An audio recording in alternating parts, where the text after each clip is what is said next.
suppose that there's a motion like this, right? And there are two possible kind of acceleration here, and one acceleration is tangential one, right? We'll put it like that. And the other is because you can speed up as you turn the corner in a car. You know what I'm saying? And the other type of acceleration is this. This is called the centripetal acceleration. That's what keeps these things in a circular motion.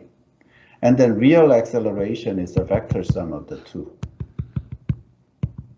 And this is like a motivational talk. Somebody messed up my pens here, so it's like, this is acceleration vector, right? So if we take a second derivative of a vector function, this is what we get. However, in reality, let's say you're driving, right? Your front tires provide this, that turns the car, and your engine provides this, so you can speed up and turn at the same time. You know what I'm saying? So these are two separate quantities, and then they together add up to this. So it's in physics, it's in our best interest to separate these two and calculate these separately. And then there's a way to convert this from mathematical equation to this. And let's just look at this first. Tangential acceleration, magnitude. That has to be the derivative of the speed, you think, right? You would think this is a derivative of your speed. And this is speed, isn't it? You're speeding up. And your centripetal acceleration, according to your physics teacher, it turns out to be this. And R is the radius of your turning radius. That if you put a circle here, if this is totally circular motion, then it'll turn like that. Don't worry, I'm going to derive all of this. So it's like, but this is what you're going to learn. However, see, this is not perfectly circular motion. This curvature changes, right? So we need a little better term than this. So let's say curvature. Let's define curvature. This is a layman's. I'm going to define the curvature mathematically, but layman's term of curvature is, how about that, right? Does it make sense to you? If a radius, if circle is small, then that has a lot more. When circle is big, such as Earth, then it looks flat to you, less curvature, right? So what this thing becomes now is the curvature times v squared. V magnitude squared, if you will. But if you square the vector, it actually becomes a magnitude anyway, but how about that? So far, so good. So these two are the things that you can learn from physics class, but mathematically, can we derive all of this? Is what we're about to do. Are you ready? Okay. Now, the other thing is your acceleration. Imagine this is 0. If you're just going in a circle in a very constant speed, then your physics teacher will tell you that your acceleration vector is towards the center of the circle. I kind of figured that out with you in chapter 10 last year, right? But let's just prove that this is perpendicular. Okay, so we are going to start right there. So if we have constant function, so if the magnitude of our velocity vector happens to be constant, could I prove that your acceleration is perpendicular to this? And physically, then it's got to be inward in order to nudge the particle in that direction. Okay, what this means is your velocity, I'm being careful, so I'm putting absolute values, c squared, right? But then how do you square a vector? This is a vector. Is that how you square a vector? That makes sense to you? You take a dot product to itself? Because usually scalar, if you square it, it multiplies by itself, right? But this is a vector, so vector multiplication, if you cross the vector by itself, you get 0, so that can't be it. So this is it. All the magnitude square and you sum it up. You know what I'm saying? That makes sense to you? Now I'm going to take a derivative of this on both sides. So what happens if I take a derivative of this expression? And then I take a derivative of that constant. Okay, the right-hand side dies, it becomes 0. Left-hand side, the product rule applies, right?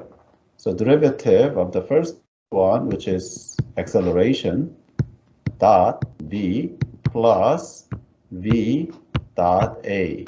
With me? With the product rule applies exactly same to the vectors as well. And then right-hand side is 0.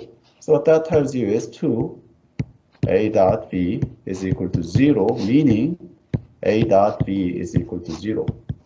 Wait. Two vectors of dot product gives you 0. What can you conclude from here? These things are perpendicular to each other. You know what I'm saying? Okay. Now, this is a preliminary work. We need this, right? Derivative of something. If the vector is constant, where magnitude of the vector is constant, then you take a derivative, it gives you 0, and then acceleration is perpendicular, okay? Okay, now we'll move on. Say we have a vector function. Say our vector function looks like this. This is R of t. Okay, now how do we define curvature? I mean, layman's term is if you draw a circle here, that's a tiny circle, so that's a small radius, right? So big curvature.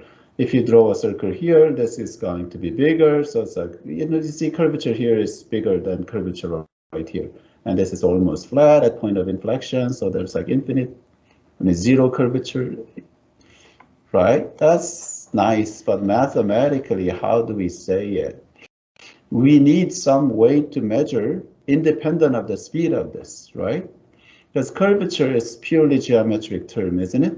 It's what the road looks like. It has nothing to do with the speed of the car that is driving on top of that road now, isn't it? So something that purely has to do with the shape of this track. So here comes something very convenient. Do you remember reparametrization? Right? We can actually change the parameter by figuring out the arc length function and substituting back in. The reason for that is now it's independent of time. So it purely depends on the geometry, doesn't it? That's one motivation right there. Because like if once I have a t in it, then it depends on the speed of the car. No, I don't want this to be speed depending on the curvature is the road itself. You know what I'm saying? Okay, now here comes the definition of unit tangent vector. I want to calculate the vector that is tangent to this, like this, but length of 1. This is what unit tangent vector is. And then if I keep drawing it, then it's going to be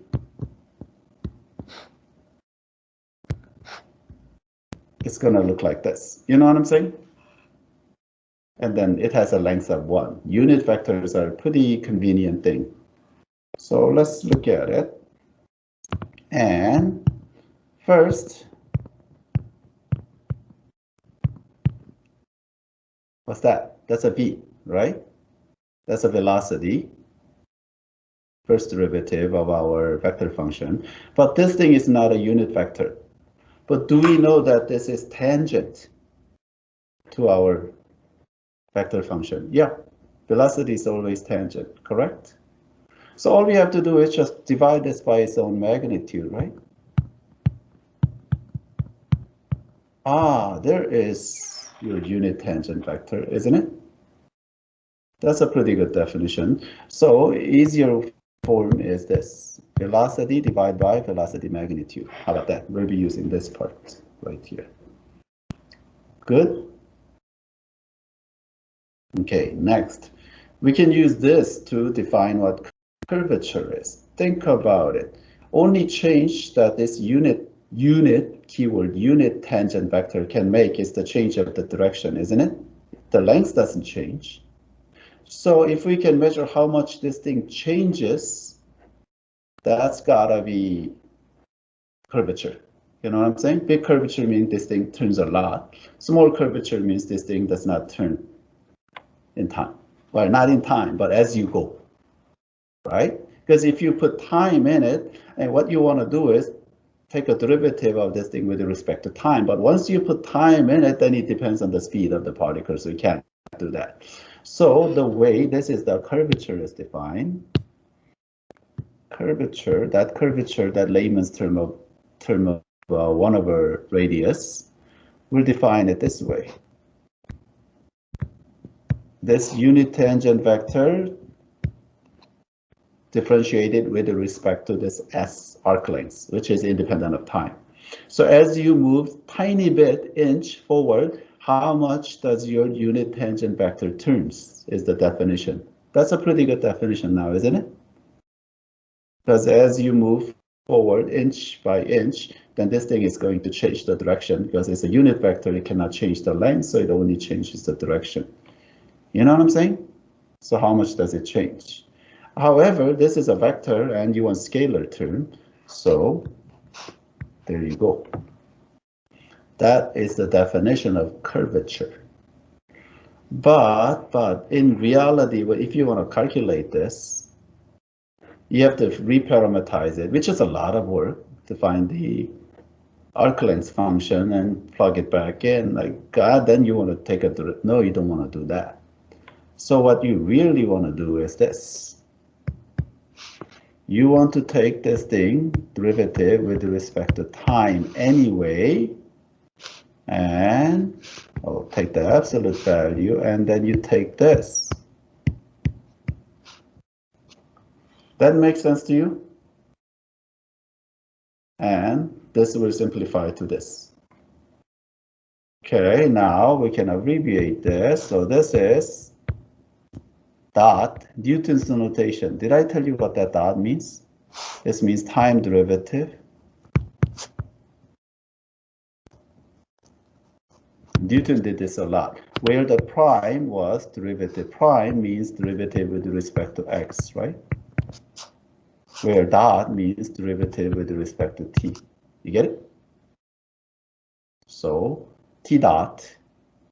And then this, of course, if you notice, that is your velocity magnitude. That's your speed now, isn't it?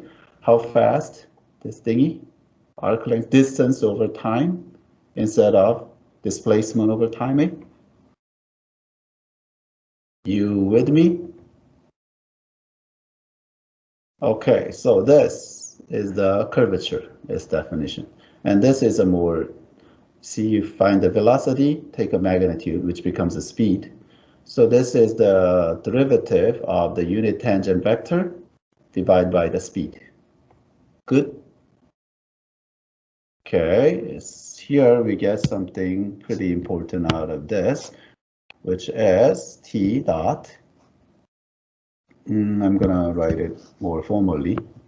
dt over dt magnitude is equal to kappa times v. So far so good? Okay, we're gonna need that later. How are we doing so far? Okay, you're kind of following along, but you're a little bit lost at the same time, right? Okay, then there's new definition called the normal vector. See, unit tangent vector points towards the motion of the particle, and this is what normal vector. Unit normal vector looks like this. And then over here, I'm going to draw it like that. It points inward of the curve. And that also has a length of 1. Good? Let's define that, shall we?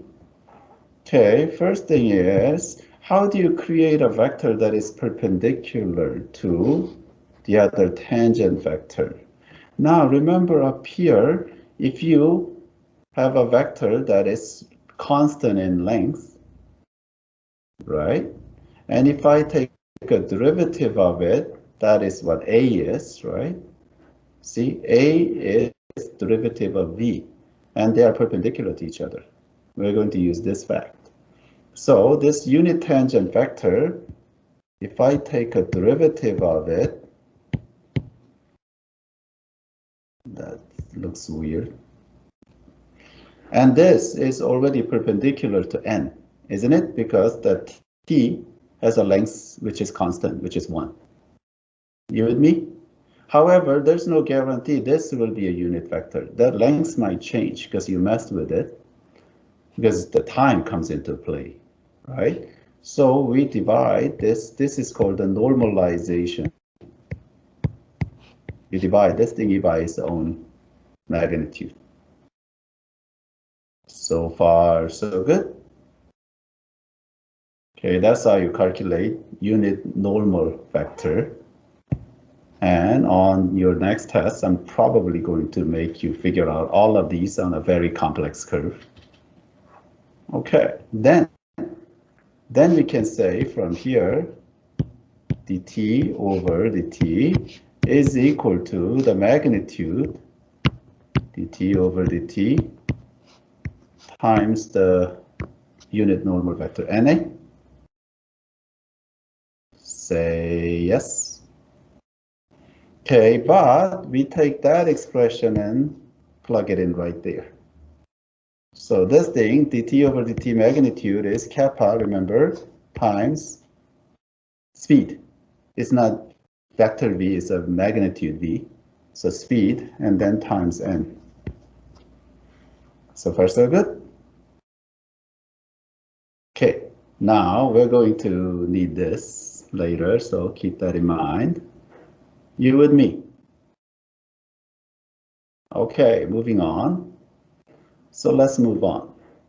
Okay, where's my blue pen? My blue pen disappeared. Somebody, this thing got messed up. Let's see. I'm gonna just change this to blue and do that. Okay, better. Okay, now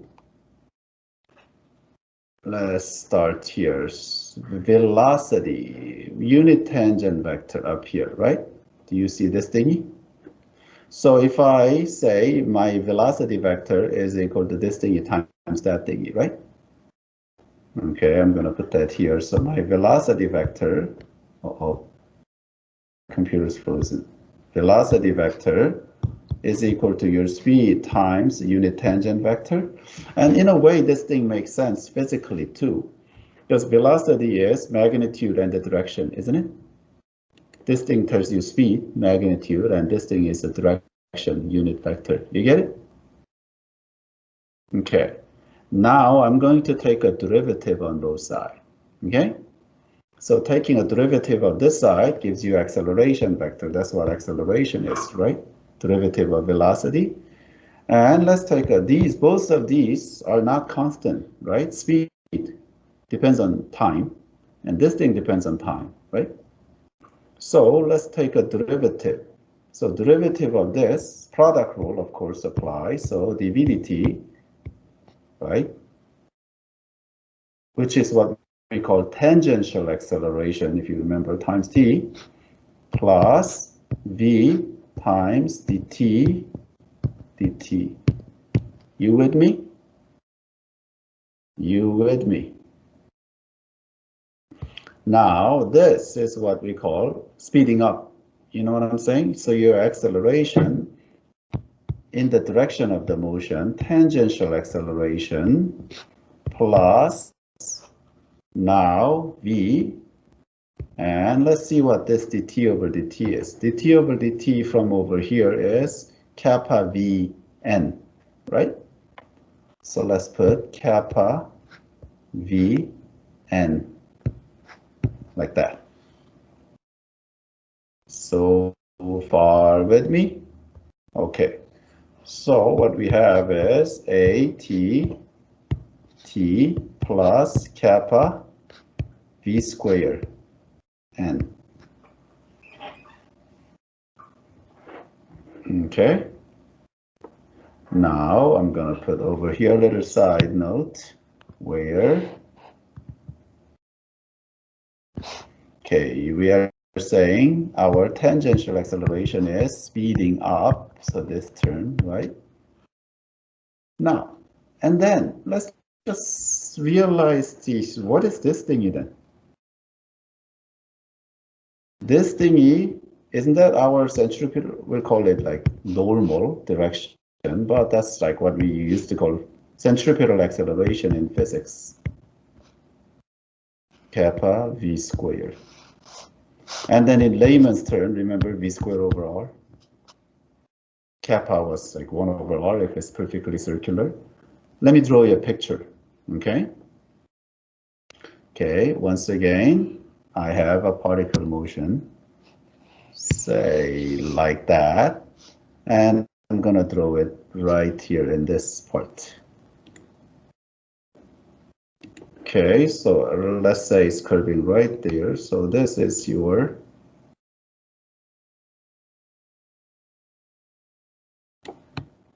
tangential acceleration. Let's put it with a blue. And let's put this part.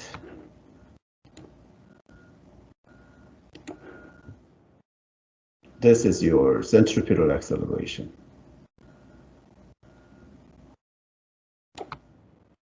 Okay, and the vector sum, this is your A, N, and this is A, T. And the vector sum of the two, that's ugly. I can do better than that. I made these vectors too big. So vector sum of the two is your acceleration vector.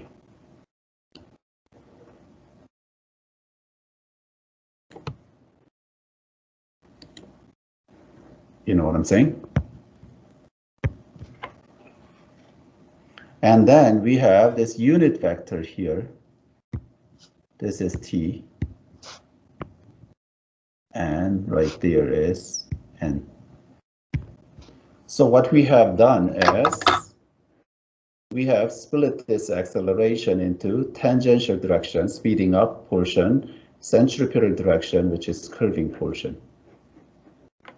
You get it? So this is AT times T plus AN times N. Dang, that is complicated.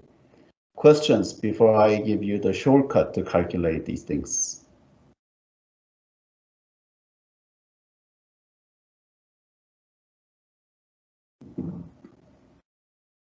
Okay, this is true in theory, but in practice, in order to calculate this, nobody wants to go through, God, that thingy.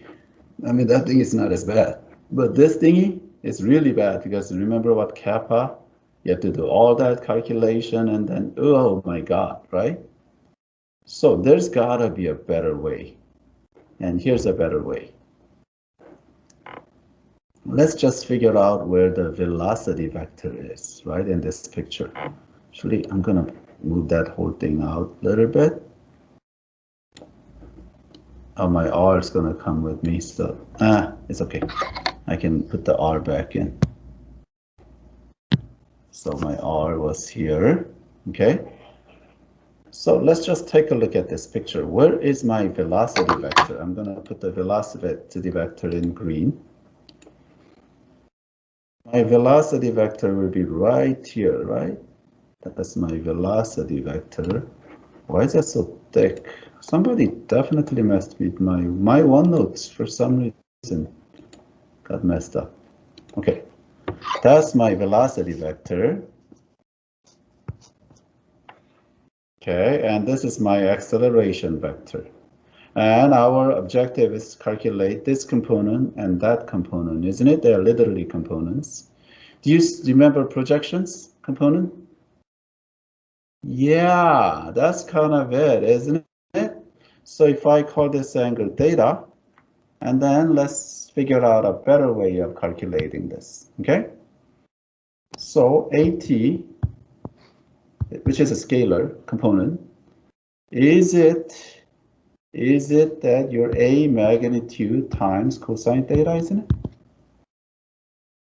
You see where this is going? And then, of course, if I write it like this, VA cosine theta over V. And the numerator reminds you of dot product, doesn't it? So the numerator, V dot A over V.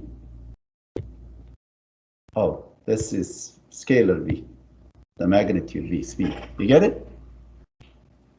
And there's no absolute value here because this could be negative.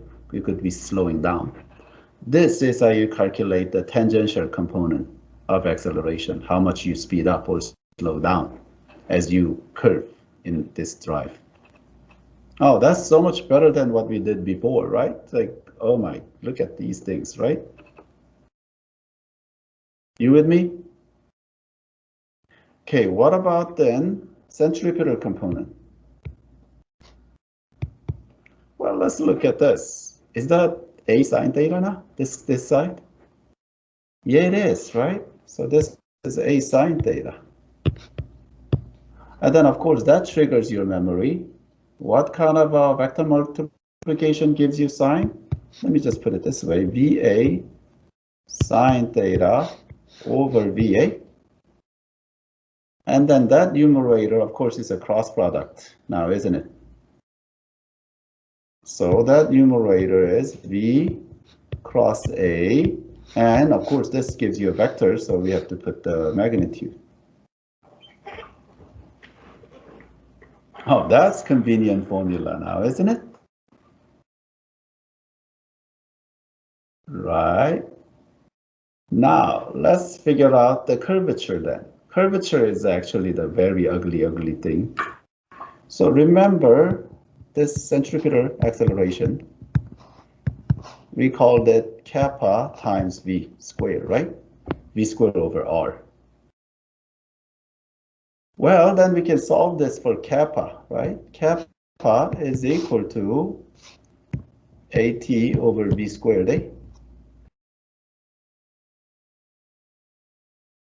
AT. Oh my God, I screwed up. This is AN. Centripetal acceleration, normal acceleration, okay? And then we have expression of AN here. We plug it in. So what we have is V cross A magnitude over V and then divide by V squared, so VQ. Which is so much prettier than what we did earlier. You kind of get it, but you don't at the same time. Don't you? Strong suggestion, don't brush this off, okay? You have to really go home, you're already home, and then work this thing out again, okay? Now, last thing, remember layman's term of kappa is 1 over R, right? If it's perfectly circular. I'm gonna prove that to you, okay? Let's do this. So let me introduce a circular motion. Vector function with R cosine omega t, comma R sine omega t. You remember this? And then omega here is, of course, V over R. You remember angular velocity, linear velocity relationship? V is equal to R omega? Yeah, that omega, right? That goes in here. That gives us a circular motion. And then we're going to calculate velocity then. Velocity here will be negative, and then R omega, and then sine omega t, derivative with chain rule. And this becomes R omega cosine omega t. Oh, pardon me, I forgot to put z component, 3D vector. Of course, we are flying, so we need the z component. But this one is circular motion on xy plane. Good. Okay, now I need an acceleration. I'm going to calculate these things and put it in here. Okay. So acceleration vector, of course, is the second derivative. So negative r omega squared cosine omega t, and then negative r omega squared sine omega t, and 0. 8. Say yes. Okay, let's cross them. So what's a v cross a? All you have to do is imagine I, j, k here, right? So for I vector, these two zeros, it gives you 0, j vector is 0, so k vector is the only thing that survives, right? So let's say 0, 0, and k vector is this minus this, right? So this r square omega squared a, cosine square, and this now becomes plus r square omega, right? Is it r square omega cubed? Too much algebra? Because you're multiplying this omega with omega square, so omega cube and r square omega cube and sine square cosine square gives you 1. Say yes. Okay, so magnitude of this before, see, I'm calculating this thingy and then I'm gonna divide by v cube. So magnitude of this will be, of course, r square omega cube, right? What's omega? Omega is this, right? V over r, plug it in. So what we have is r square v cube over omega cube, r cube, and it cancels, so it gives you r v cube over r, right? With me? So therefore, my kappa in this case, of course, is this thingy. There's a v cube. So we divide, so it's 1 over r as I promised before. Curvature of this vector function. And you remember, curvature is this thingy, right? And then instead of memorizing this thing, if we can just try to remember this part. If we have a vector function going off in some way like that, and then our acceleration vector, let's say at this point, will be pointing somewhere inward, right? And we can break that up into tangential component, which is right here, and normal component, which is right here. Okay, so let's calculate that normal component first, calling this thingy theta. So an will be your acceleration right here. So magnitude-wise, a times sine theta over, well, a times sine theta, wouldn't it? However, if I just conveniently insert some vector to have this orthogonal projection on, so why don't I just insert v here and then divide by v? Is it still the same thing? And velocity vector, of course, is going off in this direction right there. That's v. Okay, so that triggers your memory that this is a cross product, v cross a over v. So far so good? Now this happens to be this formula right here. Okay, so let's compute that first. So in order to do this, we need a velocity vector and acceleration vector, right? So let's do that. Move this thing to the side a little bit. I'm gonna put them on this side, and that thing didn't move together. So let's calculate the velocity vector. Velocity vector happens to be square root 2 e to the t and negative e to the t, e to the negative t. And then acceleration vector then will be 0 e to the t and now positive e to the negative t. Say yes. Okay then. Now we are going to need the magnitude of the velocity vector, so why don't I figure that out as well? Okay, magnitude of velocity vector. Is this same thing as square root of these things all squared? So it'll be 2 plus e to the 2t plus e to the negative 2t. Say yes. Okay. Do you see this is a perfect square? Or is that too much algebra? Let me write it this way. 2t plus 2 plus e to the 1 over negative 2t. Do you see this is a perfect square like this? E to the 2t plus e to the negative 2t quantity squared. Any questions about that part? Now, then of course is e to the 2t plus e to the negative 2t absolute value, eh? However, e to the t instead of 2t? Oh my god, of course it is. E to the t here and then e to the negative t, right? But then e to the t is always positive, so we don't have to worry about the absolute values now, do we? Okay, so we'll just take that. So continuing over here, now let's take denominator is exactly what we just calculated, e to the t plus e to the negative t now.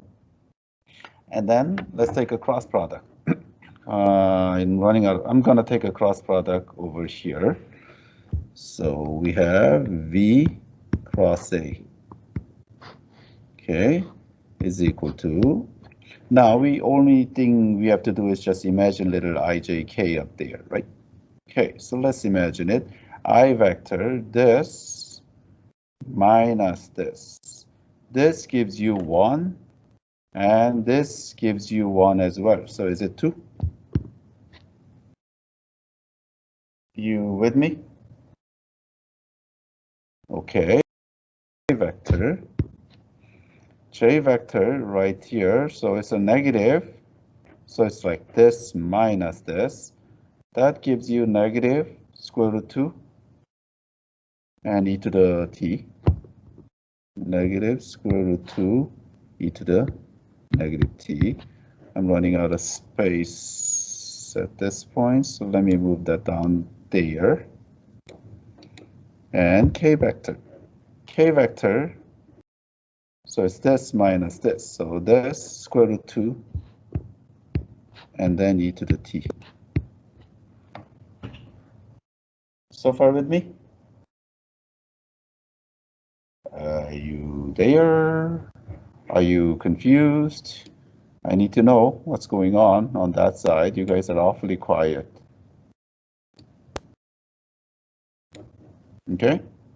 So if we take a magnitude of that thingy, oh my god, that's hideous, right? Let's just take a magnitude. Push this thing down. Like that. So if we take a magnitude of this thing, it'll be square root of, let me rearrange it in weird order so that you will recognize this, hopefully. So this thing square, so we have 2 e to the 2t, and then I'm going to put this thing is square plus 4, and then I'm going to put this thing is so plus 2 e to the negative t. Do you see this is the same thing as before? It's a perfect square again? You know what I'm saying? So this common factor square root 2 and then e to the t plus e to the negative t now, isn't it? You get it? Okay, let's put that up here now. So we have square root 2 and we can put parentheses because this is always positive. Isn't that nice? Right? Okay. So what we get is just square root 2, eh? You with me? Are you with me? Yeah. Now, once you have that, then remember centripetal acceleration. Your centripetal acceleration is v squared over r, also known as kappa, times v squared, eh? So then we can use that to remember what kappa is. That is this thingy divided by v squared, eh? And that will be then square root 2, because centripetal acceleration is square root 2. We just calculated it over v squared. And v, where's the v? Where's my v? Here, right? So that thing's square.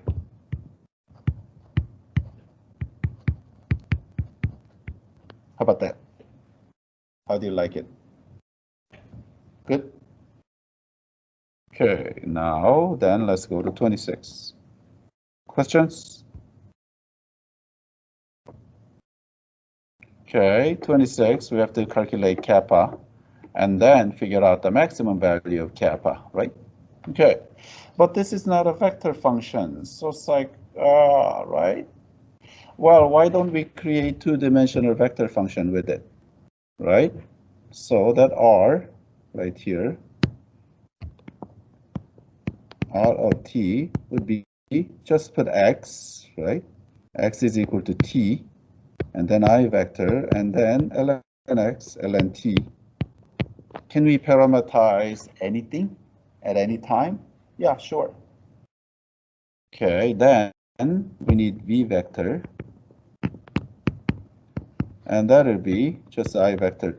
Is it okay if I use unit vector notation instead of components? I think you should get into this unit vector notation anyway, so plus 1 over t, and then j vector. So far so good? Now we have to always note the domain of this thingy, right? X is positive only, which means here t is positive now, right? I mean, you don't have to, I don't require you to write these down, but you should always think like this. And then acceleration vector now is this one dies, right? So 0i, let's just, so we're going to take a dot, I mean cross product. So let's put this thing to remind ourselves. And this is negative 1 over t squared. Too much derivative. Are we good? Okay, then we need to cross them, right? So let's cross them. V cross A. We kind of need this thingy. So V cross A, cross product of the two-dimensional vectors, right? But we still have to imagine three-dimensional I, J, K, 0, 0. You know what I'm saying? You want me to write it down for you? Give me an indicator. Do you want me to write it down, this determinant, or are we good? No, you don't have to write it down. So we're good, right? Yeah. So only thing that survives is the k vector, isn't it? Which is this minus this, and this is already 0. So this is the only thing that survives, right? So we have negative 1 over t squared, and then k vector. So far, so good? Okay, well then. Now we can figure out this thingy. This thingy is, of course, V cross A over V, A. Okay, so V cross A, we just figured it out right here. Take a magnitude of it, so it becomes 1 over t squared positive, because t is positive, eh? And then over magnitude of this thing. So is it square root of 1 square plus this thing square?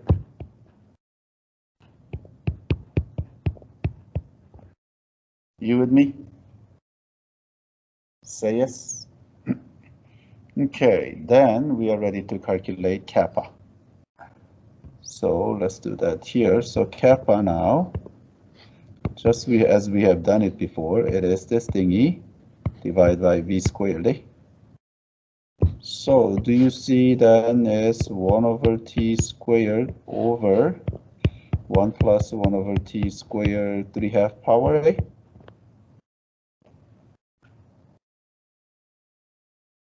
Are we good?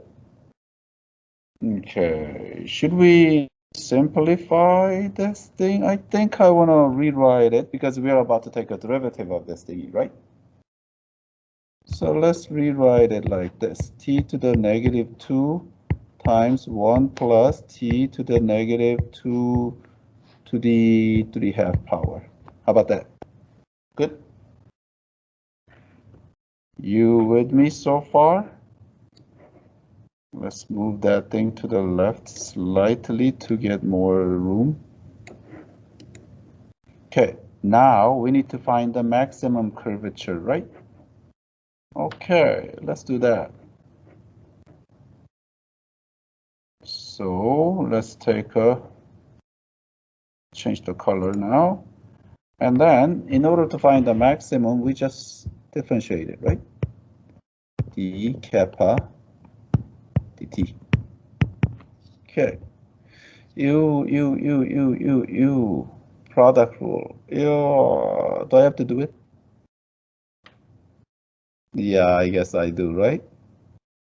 Okay, product rule. I really don't want to. Okay, I have a brilliant idea.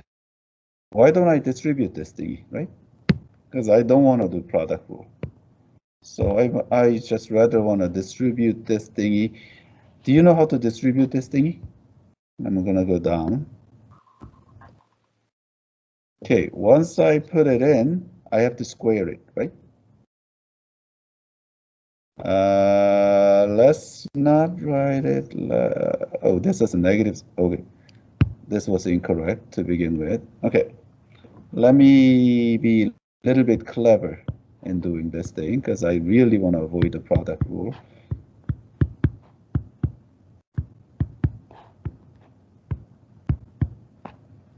Okay, so far with me?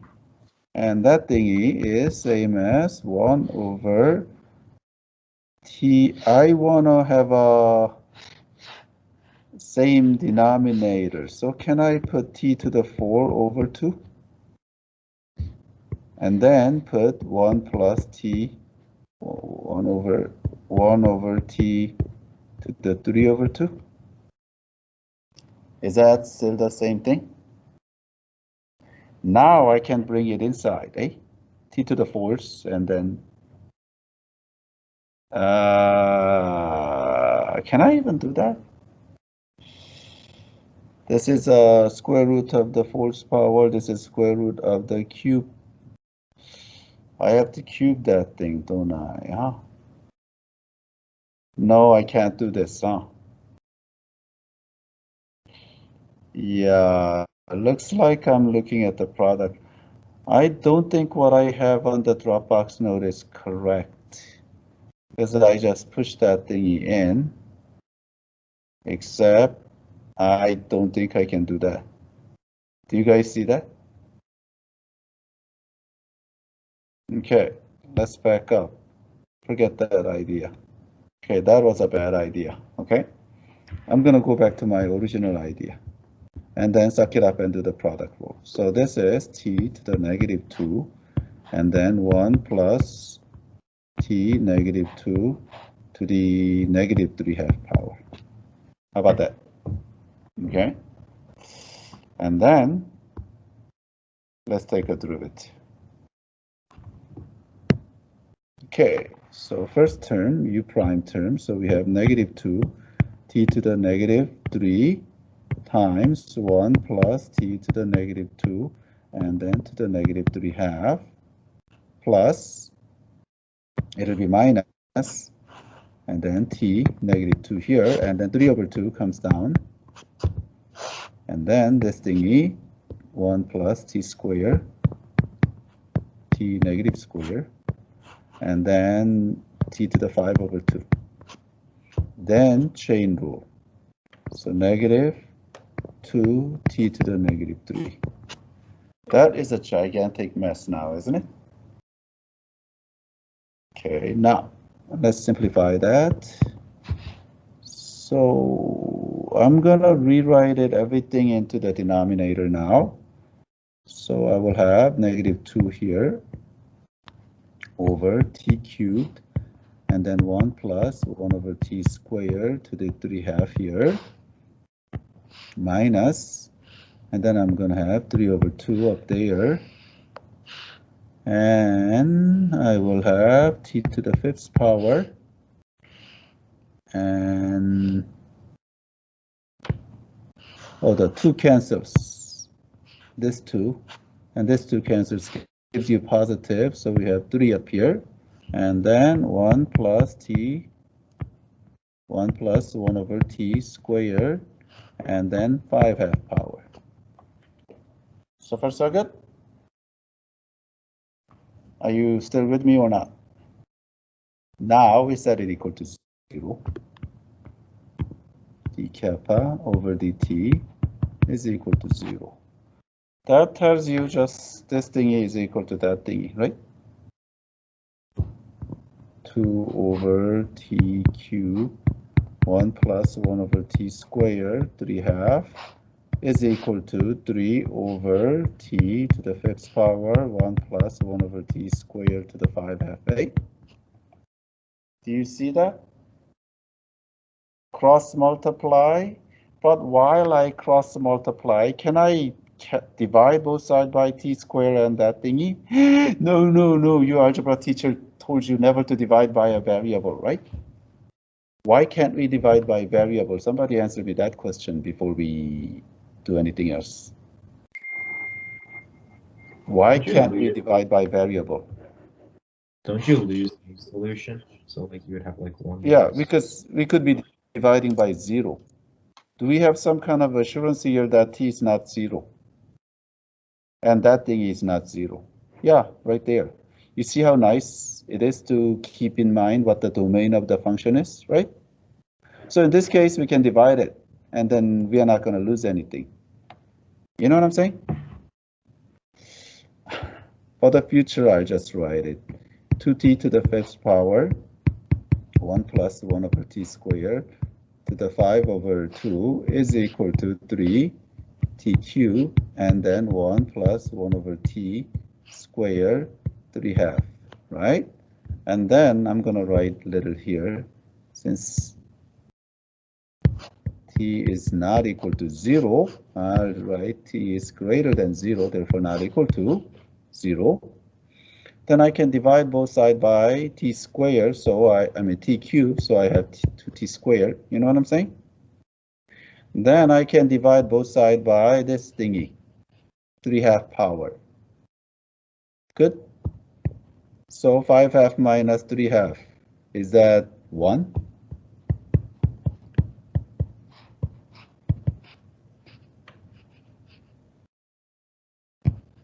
Like that?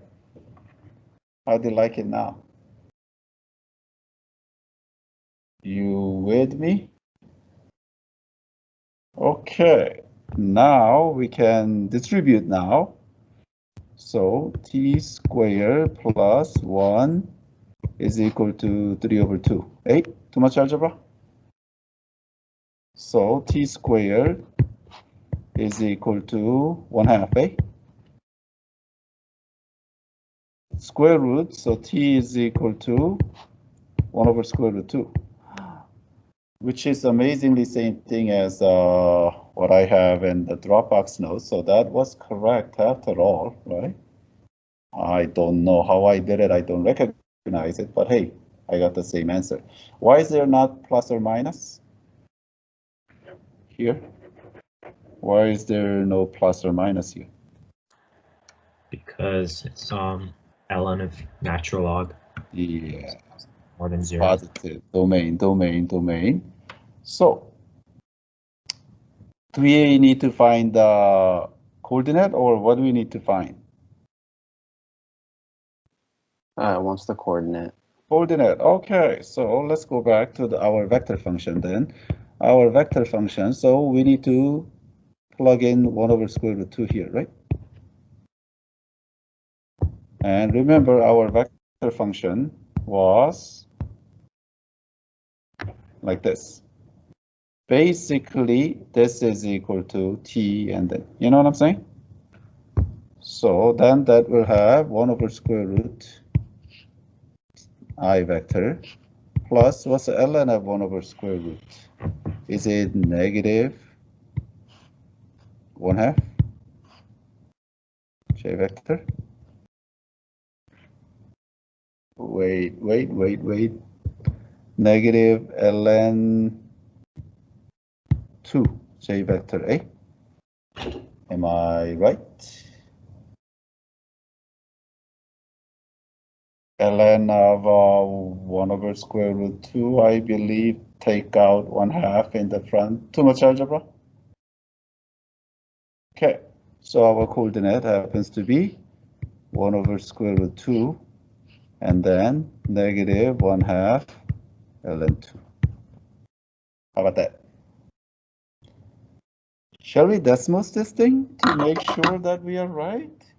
Yeah, let's do that, right? I think we have to verify this. Okay, I'm gonna change that to ln x, right?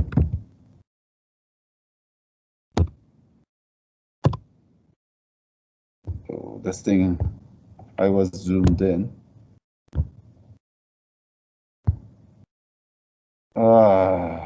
This computer is so slow. Where am I? Okay, here. The other direction. So curvature has to be greatest. It looks like somewhere here. Do you know what 1 over square root 2 approximately is? This is root 2 over 2, 0.7-ish. About here, right? Oh yeah, looks like that's this thing is most curvy, eh? Isn't it? That's amazing, isn't it? I'm gonna save this shot. This is a great shot to save.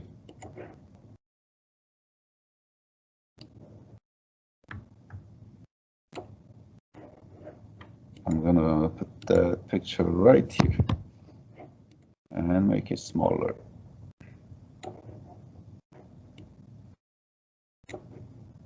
So 0.7-ish. So it's like about here. This is where 1 over square root 2 and negative 1/2 ln 2 is, which is most curvy. And I did something which is not required to, it looks like. What is the limit of this thing? Limit of the curvature as t approaches infinity. Right here, right? So you see they are all in the denominator, so this is equal to 0, right? And does that make sense to you? Because this ln graph flattens out quite a bit, right? And if you go to the other direction, it also should become 0. How about that?